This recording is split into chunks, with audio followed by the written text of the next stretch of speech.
What is up, everybody? In today's Hookah Talks review, I'm going to be showing you a homemade hookah that I've made.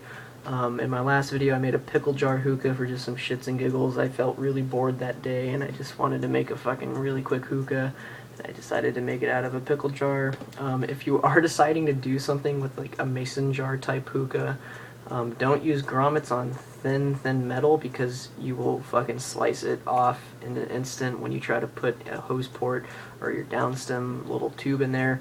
I like cut one of my grommets like in half and then another one kind of jacked up, so if you're going to make a homemade hookah, definitely drill the hose port in the glass because you just get a lot more surface area and nothing's really sharp. Anyways guys, I've made a legit hookah.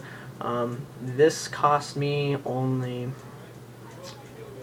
what, $4 to make, but that's because I have bowls, I have grommets, I have trays, I got my downstem from my work. We were junking a whole bunch of like industrial sized luggage carrying cases, and this came off of one of them, and it's actually aluminum. Has no paint on it, it's industrial, so nothing bad is on here, right? No paint or anything, just has a lot of scratch marks on it, but that's okay. It is all aluminum. That's the only thing that I'm going to stress within this video is you have to use some type of aluminum downstem. You don't want to use steel, copper, brass, none of that shit, because you're going to get fucking sick. You're going to be sucking in some oxidized metal, some rusty metal. Don't do it. But this is a fully functioning hookah. It has all the accessories. It has a bowl, tray, downstem, base, purge. Yes, purge, and a hose port. You're going to need 4 grommets for this. For pretty much any homemade hookah if you really want to. The 4th grommet is completely optional. That is the purge port, but I will get into everything later. I'm going to show you the hookah right now. Alright, that's what it looks like now. Okay. Yeah, there it is. It's like 13 inches. The bottom of the downstem has holes in it. It acts like a diffuser because this is a pretty thick gauged tube. Alright, this is where it is. It's where it's placed. Like a Chinese made hookah, this thing has no real space. But I like this because without that design, this tray would be wiggling a lot more, so the bowl kind of keeps the tray where it needs to be. And I'll show you how I put this thing together. I'm going to deconstruct the hookah, and I'm going to just go over everything. So I'm going to go over the purge and the hose the first, and then the downstem, and then the base. So right here is the purge. These are 2 smart water bottle caps. And as you can see, I saw this and I said I could probably use this for a purge port. I tried fitting a 3/8 sized BB in here, and it wasn't completely airtight, so I was like, fuck, I don't know what to do. Although the cap makes it airtight, so if water can't get out, air can't get out. That's kind of what I think of. So the other one, I cut this off. As you can see, I cut it off right here. Stuck an Egyptian style grommet, actually, if anyone's wondering. It's a small Egyptian style grommet. Melted these 2 together, and this is my purge port. So what I was thinking, if it ever at times get at any time it did get harsh, I could blow out all the stale air, cap it, and continue smoking. But since this glass is very thin, I'll show you. It's very thin. There's no real surface area for this to actually grip onto, so I end up taking this whole thing out, and I can't uncap it with one hand. So what I've done is I just keep it capped, and whenever it does get harsh, if I'm smoking, I just take it out, blow all the excess smoke out, stick it back in, and continue smoking. So it's not the most universal purge port, but it is airtight, and you got a purge port. So you got a little bit of a gimmick. Yeah, you gotta take it out every time you want to fucking purge, but Honestly, I'm tired of fucking legit hookahs breaking because the purge port is fucked up. Um, I find that really offensive to the buyer. You're not getting a quality made thing. It just sucks. Alright, now we're on to the hose port. As you can see over here, there it is, with a very small hose port grommet again, as you can see.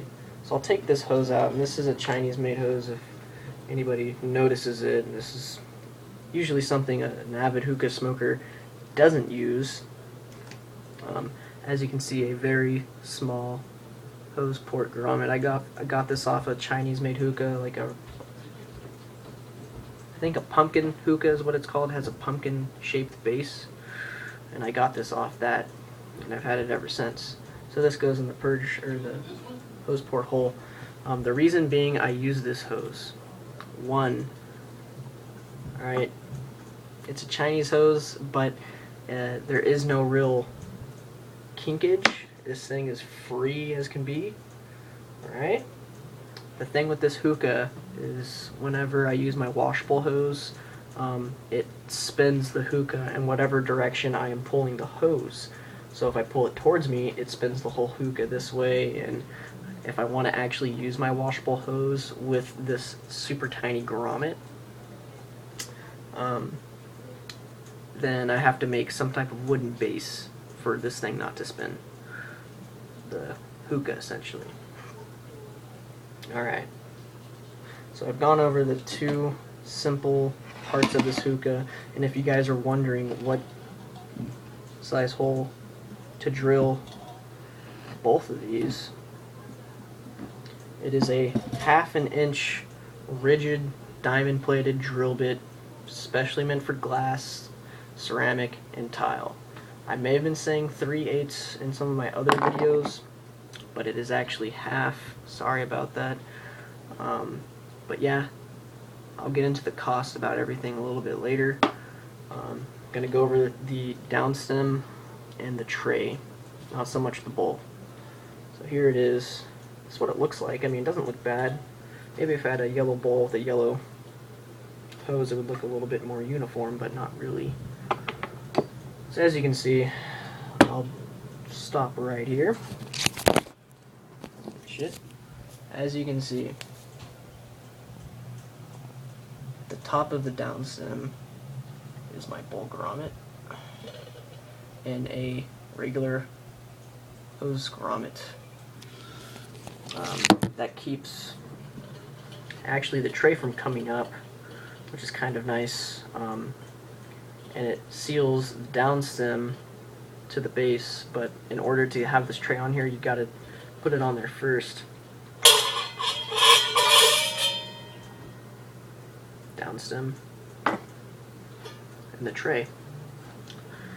So if I want to put this hookah together, I put the tray on like so, then I put the downstem in like so.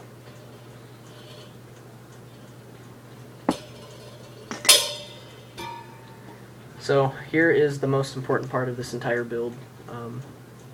It's the tube, aluminum tube. Okay, I put some holes in there. Okay, not the most fucking center, you know, nice holes. Pretty ghetto at that area, but this thing is pretty wide. Right, it's a lot wider than pretty much all of my hookahs. It's like the thickest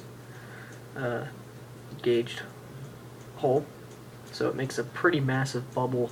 And what it was doing was it was shooting little water droplets into my hose, and I was getting wet hits, and I don't want that, so I had to make a lot of these holes, and it killed all of the sound and the actual diffusion. Actually killed a lot of those really massive bubbles, so this thing actually came in handy. So in total you're going to need 4 grommets, a bowl, a standard size hose port grommet, and 2 small hose port grommets. This is the most important part, like I was saying. It is aluminum, okay, and for your glass, you can use just about anything, but the reason why I like using this kind of design where it's literally just the tube and this acts as a base grommet I try to find some type of glass that has a spire like this, or maybe like a bottle, a soda bottle or something like that. You just stick this in here, like so, and just spin down. And it's sealed, so you could actually rip off of it like this if you really wanted to. That's how I had it for a while, but it just doesn't look as cool without the tray. Your hose and your purge are coming out, but that's that. Alright, let's get into the price. Alright, so for me, like I said in the beginning of the video, I believe this hookah cost me $4. This glass right here, $4. I got it at Goodwill. A thrift store might have it. Very cool design. I really like this, and I knew I wanted to make it into a hookah. Just never had the time nor the aluminum downstem until I got my my work started throwing stuff away. So I was blessed with some free aluminum. But $4 is what I spent on this because I have access grommets laying around. I have access bowls. I have access hoses. Access trays. Now, if you are going out, you don't have anything. You don't even have the drill bit. You don't have the grommets. You don't have the glass, the bowl, the tray, the hose. You don't have nothing. You're gonna spend at least $5 on something like this.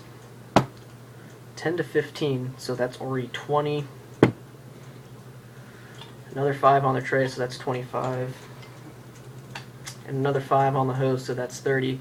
Now, if you are going out and buying some type of washable hose, you're going to spend anywhere from 20 to 30 bucks on top of the 25. So you're going to be spending maybe 50 bucks, 50 to 60. And if you don't have any grommets, hopefully your smoke shop has grommets for you. So that's probably going to be another $5 for the 4. If you go there often, and if you know this smoke shop owner. If you don't know any smoke shop owners because you don't go to smoke shops regularly, they're gonna fucking own you on the price. So I used to get these grommets for like a fucking $1 for like 4 of them because I knew the guy, and then they got new owners and he didn't know anybody, so he was fucking jacking up the prices. Alright, so I'd get one of these for like $3 and it's fucking ripped off. So anyways, but if you're just rocking a little Chinese hose for like maybe 20 sessions and you throw it away, that's only like, it's $5. Alright, it's pretty good. Anyways, so you're going to be spending to 25 to 30, and that's not including the drill bit price, and that's not including the grommets. But if you are wanting to buy the grommets and the drill bit, so let's say it's already 30 bucks. The grommets, let's say it's 10 bucks, so that's 40 bucks. Plus another 20 bucks for the drill bit, and of course you're going to need to have a drill, either battery powered or electric powered with a cable. That's going to cost you $20 for the drill bit, so 40, 60 bucks in total is going to make you this hookah, and it's going to last you a lot longer than fucking any other hookah, I could tell you that, just because this thing isn't, there's no internal parts to this hookah. All it is, there's no another freaking port going in here and here. Nothing can unsolder. This is all glass and it's held together with grommets. So you don't have to worry about your hose port splitting open. You don't have to worry about your purge port getting scratched up because, where's the purge port? Because the purge port literally sits here. It doesn't do anything. You take it out. This hookah is going to last a lot longer. I could already tell the difference from smoking this in comparison to one of my leaky hookahs. This thing tastes way better, feels way better. I'm not congested after I'm smoking. Crazy, right? But the size drill bit is 1/2 inch. I don't know if I already said that. If you're going to just, if you have already owned a hookah for a long time, you're going to have access grommets laying around. You're going to have access pretty much everything laying around. I got plenty of glass to use for just homemade projects like this. So I only spend about, at this point I don't have to spend anything because I have all my grommets, I have the aluminum downstem, I have everything. But if I wanted to go out and buy something new, at Goodwill at least, you're going to spend $5 to $10 on glass. All right. So that's it. This is the hookah. I'm gonna make another video of me smoking this thing. Sorry it's taking so long. Anyways, guys, keep on smoking hookah. Have a wonderful day.